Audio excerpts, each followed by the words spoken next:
the ritual or ceremonial laws, sacrifices, impurities, and those kind of things, which are ritual types or shadows until the fulfillment at the cross. And then we have the civil laws, which applied only under the Israelite theocracy.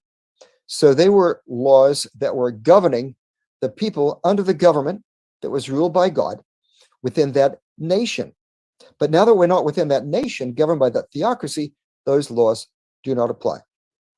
And then there are the health laws, which, of course, Adventists have regarded as very important in addition.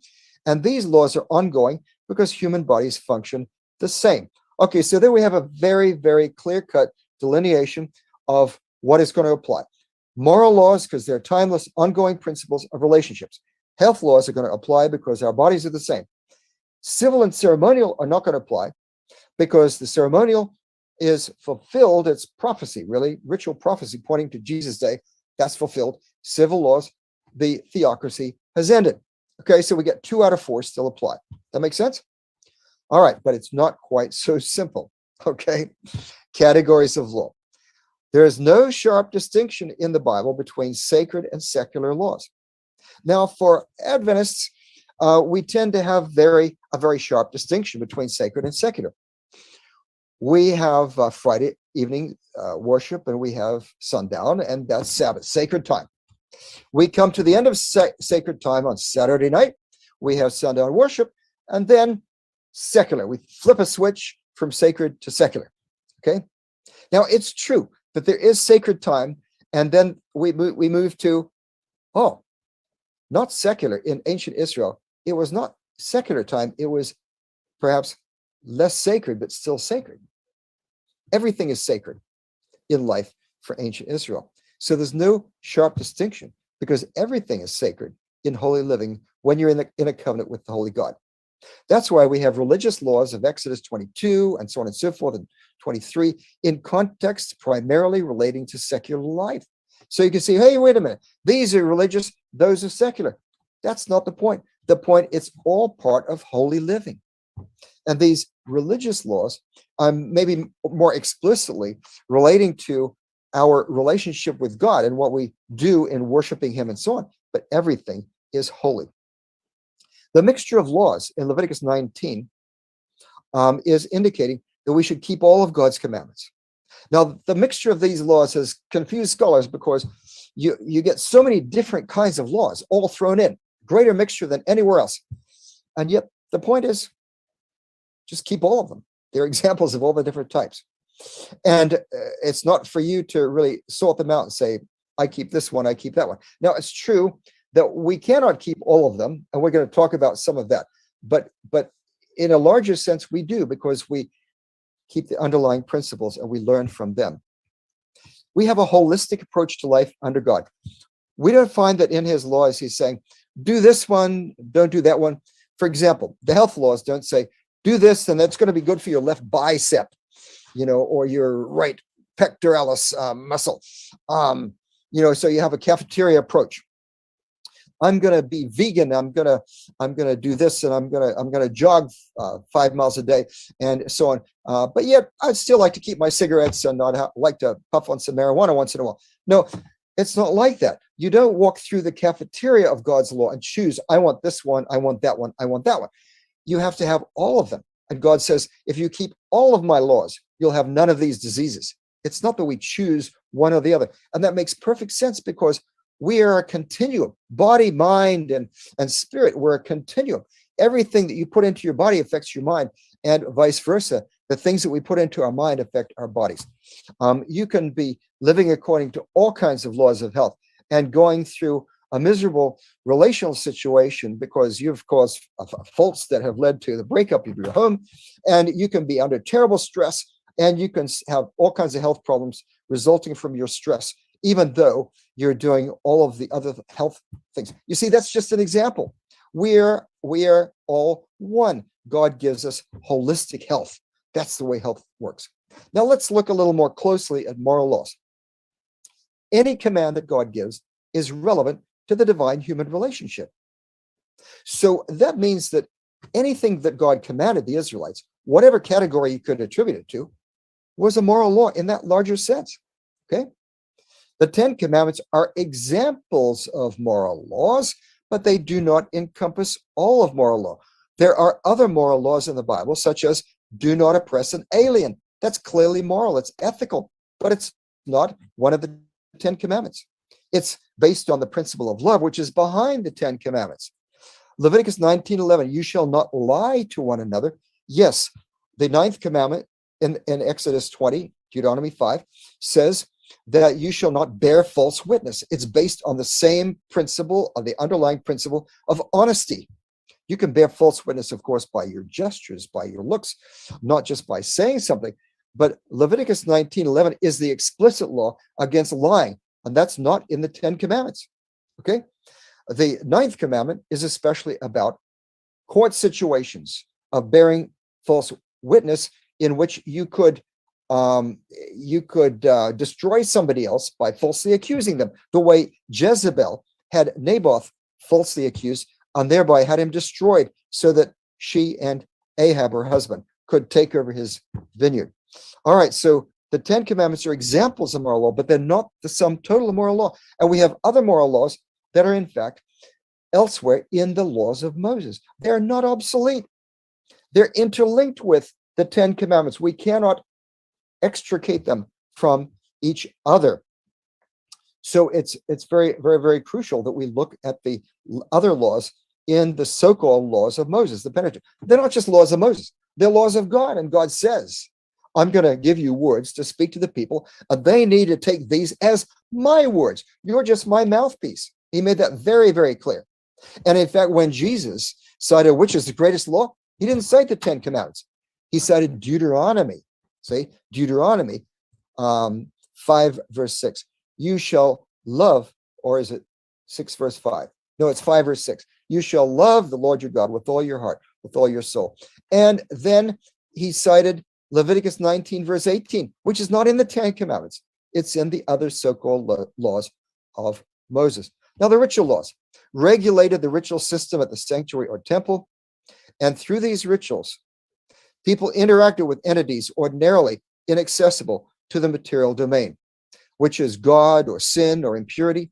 Through those rituals, people interacted with entities so that when the high priest, for example, put sins on the live goat for Azazel, say, the sins are symbolically, metaphorically there.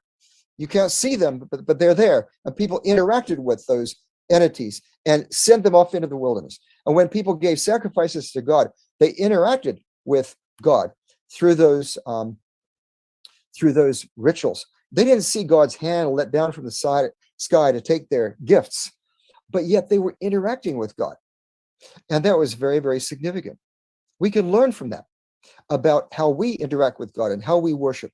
The ritual laws, including regarding the festivals, no longer apply because the sanctuary temple institution is gone. It's not just because the sacrifices pointed forward to Jesus, and therefore he came and those shadows that applied no longer apply. It's because the whole system is gone. Nobody can keep the festivals today. No Jews can keep the festivals. They're gone because there's no authorized priesthood or temple or anything like that. And sacrifices were an integral part of those festivals. You can see that in Deuteronomy 28 and 29. They no longer apply because the whole system is gone. And in the New Testament, in the book of Hebrews, our faith is directed toward the heavenly temple where Jesus is ministering for us in the heavenly temple. And so that's very, very significant. That's why the ritual laws no longer apply, including the rituals about the Day of Atonement.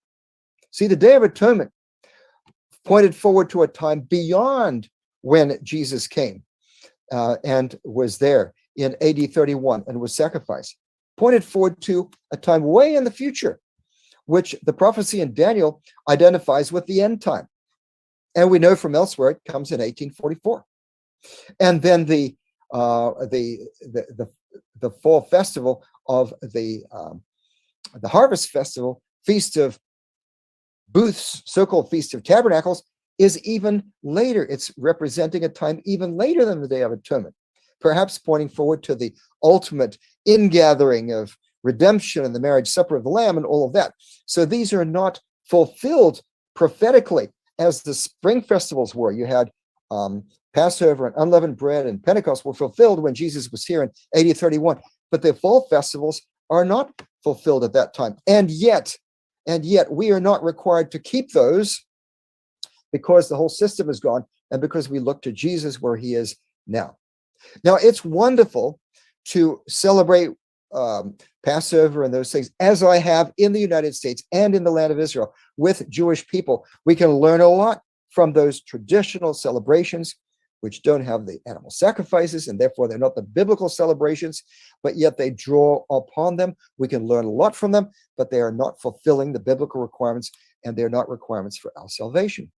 Circumcision no longer applies under the universal new covenant, because under the new covenant, according to Acts 15, there's no distinction between Jews and Gentiles. You don't have to become Jewish in order to enter the new covenant. So, you can have your baby circumcised for other reasons, but it's not going to be a theological reason like that. There are ritual laws. Not all ritual laws were fulfilled at the cross. The autumn festivals remained. And that's what we just pointed out. But Christ moved the focus of worship to the heavenly temple. Ritual laws, however, continue to teach us the nature and character of God and mankind, how he is holy and pure and perfect, and we're impure. So there are all kinds of laws of purities, how they had to guard themselves against certain impurities. Certain impurities were permitted. They had to bury their dead. They had to participate in what would bring about offspring, sexual reproduction, and becoming pure in that way, because I got to go back to work. Unfortunately, I'm going to have a stream tonight in 3.5 hours. And it's going to be an open room. Anybody's welcome to join. I'd love to see you there, meet you if I haven't yet. So this is one of the leading Seventh-day Adventist scholars.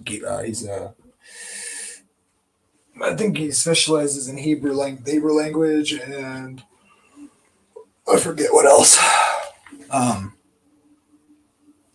But interesting take on the historical separation of categories in Protestant history, which people usually talk about kind of as a shorthand, really.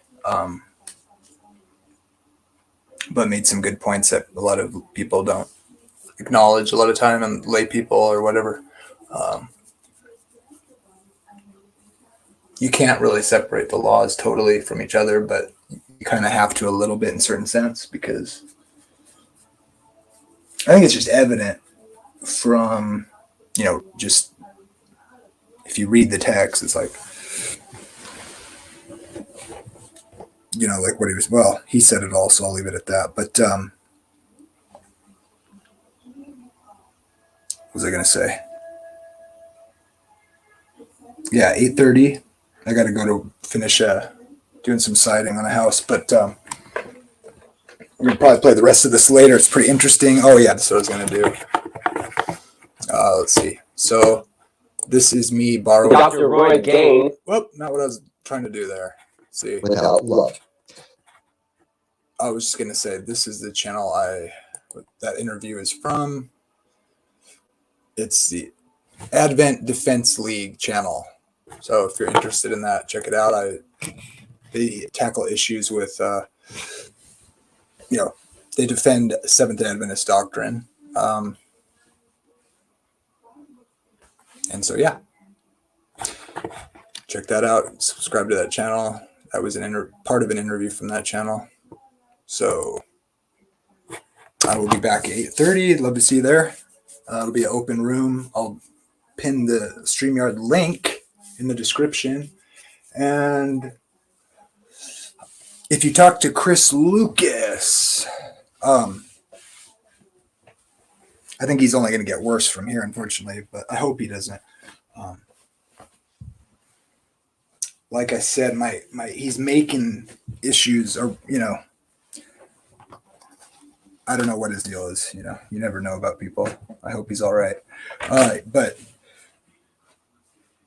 like I've said before, my goal isn't to just push my denominational position, but if you're going to be an ass about it, then you're going to drive me to stomp you, metaphorically speaking. But I'd rather not go there. I'd rather just not have to defend it and from ridiculous claims like claims of being, loose extrapolations from photographs that Adventists are in cahoots with, masonry and stuff like that. It's just like, it's embarrassing. You got to have the evidence to make a claim or you're bearing false witness. You're welcome to see connections that may be there and then look into it, but you don't. And then he just keeps repeating that. And it's like, dude, I'm trying to help you. If you think it's good to, make claims about people, whole swaths of people from unsubstantiated, inferences of tinfoil hat wearing nonsense. I mean, be my guest. You're just perpetuating exactly the thing I'm against and want to help change about conservative Christians and that way of thinking. Okay. I think he invented a new word too, Jesuit-esque or something. What did he say? Jesuity. It's like, come on, bro. This is like, you're embarrassing me. You're embarrassing yourself. Like, and people love to jump all over that stuff, right? Any reason to dismiss a group of people that are trying to point them to the truth of God's word, that the Sabbath stands, and it will into the age to come. And you should see it as a blessing. Because if you're telling me we shouldn't keep the Sabbath, then you're telling me to work on the Sabbath. And you are a works-based salvationist. God bless. Hope you see you at 8:30.